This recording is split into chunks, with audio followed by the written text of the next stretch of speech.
நண்பர்கள் அனைவருக்கும் வணக்கம். இன்றைக்கி பார்த்தீங்கன்னா 2வது ஈத்தில் ஆல் பிளாக் மாடு ஒன்று விற்பனைக்கு வந்திருக்கு. கன்று போட்டுருச்சுங்க, 1 வாரம் ஆகுது.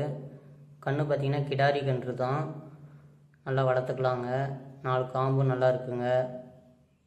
மாடுக்கு வந்து கறவை திறன் பார்த்தீங்கன்னா ஒரு நாளைக்கு 11 லிட்டர் பால் எதிர்பார்க்கலாம். நல்லா எஸ்என்எஃப் ஃபேட்டு கொண்ட மாடுங்க. மடிகளை பாருங்கள், 4 காம்பு நல்லா நீட்டாக இருக்குது. ஈஸியாக பால் கறந்துக்கலாம், யார் வேணாலும் பால் கறந்துக்கலாம். நல்ல குணமான மாடு, மாடு சுழி சுத்தத்தில் இருக்குது. மாடு வந்து வளர்ப்பையில் தான் இருக்குது. மேய்ச்சல் முறையில் வளர்க்கப்பட்ட மாடு. குளித்தி குடிக்கிறதோ தீனி சாப்பிட்றதோ எந்த பிரச்சனையும் இல்லைங்க. மாட்டுக்கார தரப்புலேருந்து அப்படி தாங்க சொல்கிறாங்க. நல்லா அருமையான மாடுங்க, குணமான மாடுங்க. நல்லா நைஸில் இருக்குது, நல்லா வளர்த்துருக்காங்க. இந்த மாடு பார்த்திங்கன்னா மயிலாடுதுறை மாவட்டம் மேலையூரில் இருக்குங்க. இந்த மாடு பிடிச்சிருந்தா கூப்பிடுங்க. மாட்டுக்காரோட நம்பர் தர்றேங்க. மாட்டோட ப்ரைஸ் பார்த்தீங்கன்னா 49,000 ரூபாய் சொல்கிறாங்க. அனுசரிச்சியும் மாடு கொடுத்துட்றாங்க. இது ஃபிக்ஸைடு ப்ரைஸ் கிடையாது. இந்த மாடு வாங்கணும் விருப்பப்படுங்க, கூப்பிடுங்க. அப்படியே லைக் பண்ணுங்கள், ஷேர் பண்ணுங்கள். நண்பர்களுக்கு நன்றி.